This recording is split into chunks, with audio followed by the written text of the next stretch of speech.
Il aura toujours été là pour elle. Décédé ce mardi 11 juin à 80 ans, après plus de 15 ans de bataille contre le cancer, Françoise Hardy a pu compter sur ses proches jusqu'au bout.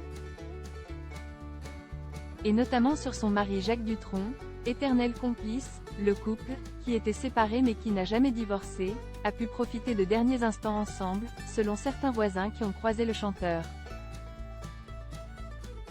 Leur vie aura été faite de séparation, de retrouvailles, de coups de cœur et de coups de gueule, sans jamais se lâcher.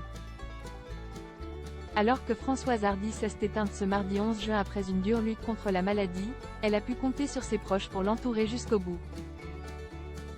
Et parmi eux, un homme, indissociable de sa carrière et de sa vie depuis plus de 50 ans, Jacques Dutronc, son mari et le père de leur fils Thomas.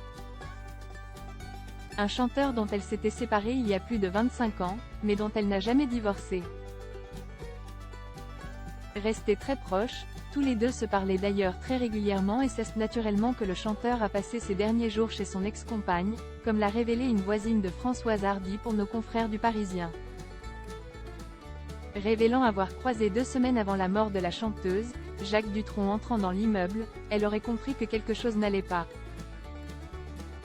Ce n'était pas bon signe, a-t-elle expliqué.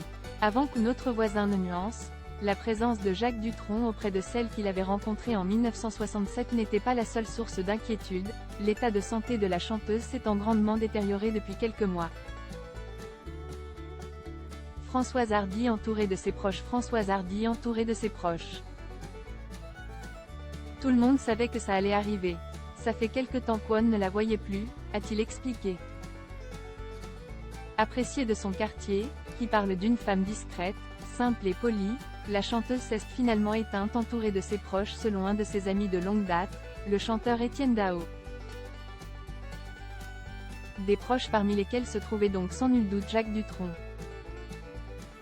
Pour rappel, les deux chanteurs s'étaient rencontrés dans les années 60. À l'époque icône de toute une génération, ils deviennent un couple à la fin de la décennie mais ne se marieront qu'en 1981, 8 ans après la naissance de leur fils unique, Thomas. Séparés, ils restent très complices et chantent ensemble dès qu'ils le peuvent. Ces dernières années, c'est avec leur fils, justement, qu'il avait formé un trio solide, notamment lors de la tournée commune de Jacques et Thomas Dutronc. Aujourd'hui, les deux hommes sont seuls et vont avoir besoin l'un de l'autre pour surmonter leur deuil.